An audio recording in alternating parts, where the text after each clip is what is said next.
pourquoi il y a eu cette alliance entre la maçonnerie et le monde protestant anglais? C'est simple. La maçonnerie, et après je vais reprendre, après Charles et Guillaume de Ascassa, vous allez voir, ça se déroule. Bon. Donc la maçonnerie est créée officiellement en 1717. Comme je vous l'ai dit, il y a des courants qui ont préparé le terrain. Mais en fait, la maçonnerie obéit à 3 critères clés. Le premier, c'est le naturalisme, c'est-à-dire le rejet du sacré et du surnaturel. C'est-à-dire qu'en fait, il y a une opposition foncière au catholicisme. Dans le catholicisme, là je ne fais que présenter le mode d'emploi, il est dit que lorsque le prêtre est ce qu'on appelle le transparent du Christ. Quand il est ordonné, il devient le transparent du Christ, c'est-à-dire qu'il peut faire 2 choses.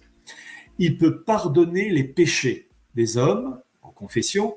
Attention, ce n'est pas l'homme qui pardonne, c'est le Christ qui pardonne via le prêtre, qui est le transparent du Christ, qui est un outil, les péchés. Les anges ne peuvent pas pardonner les péchés. Le prêtre peut pardonner, mais le peut, non, je le redis, c'est pas l'homme il n'est que l'outil, le bras du Christ qui, via le prêtre, pardonne les péchés. Donc, ça, la maçonnerie rejette n'importe quoi, conneries, enfin tout ce que vous voulez.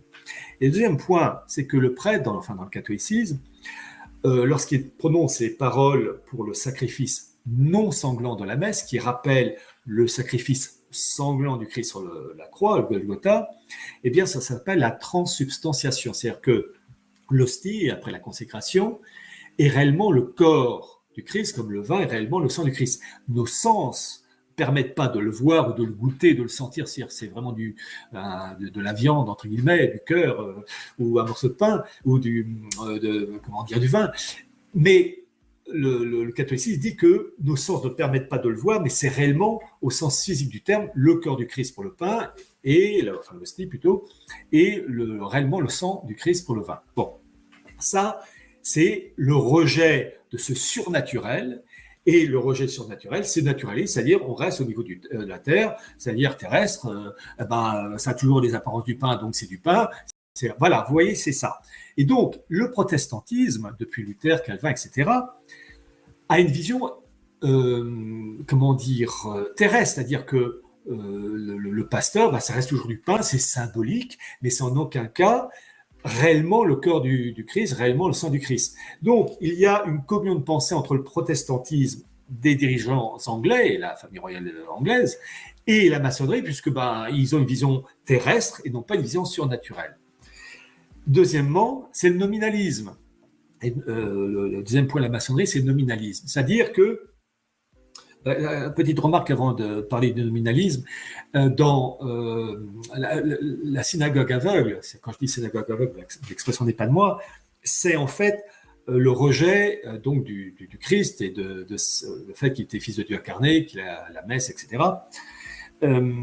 C'est une victoire pour le judaïsme rabbinique, puisque c'est ils ont une répulsion pour cette vision catholique qui reconnaît une présence réelle du Christ dans l'hostie et réelle dans le vin.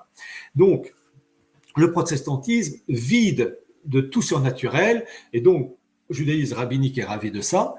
La maçonnerie et le protestantisme avançant parce qu'ils se comprennent, ils ont une vision purement terrestre. Bon. Et donc, l'aspect nominaliste, ça c'est le deuxième pilier de la maçonnerie, c'est le fait que il n'y a pas de vérité.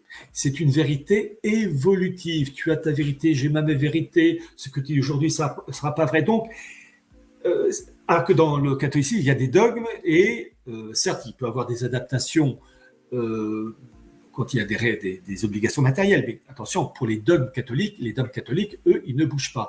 Et dans le catholicisme, le dépôt de la foi est clos avec Saint Jean, c'est-à-dire l'apôtre Saint Jean qui est mort en l'an 100, 101.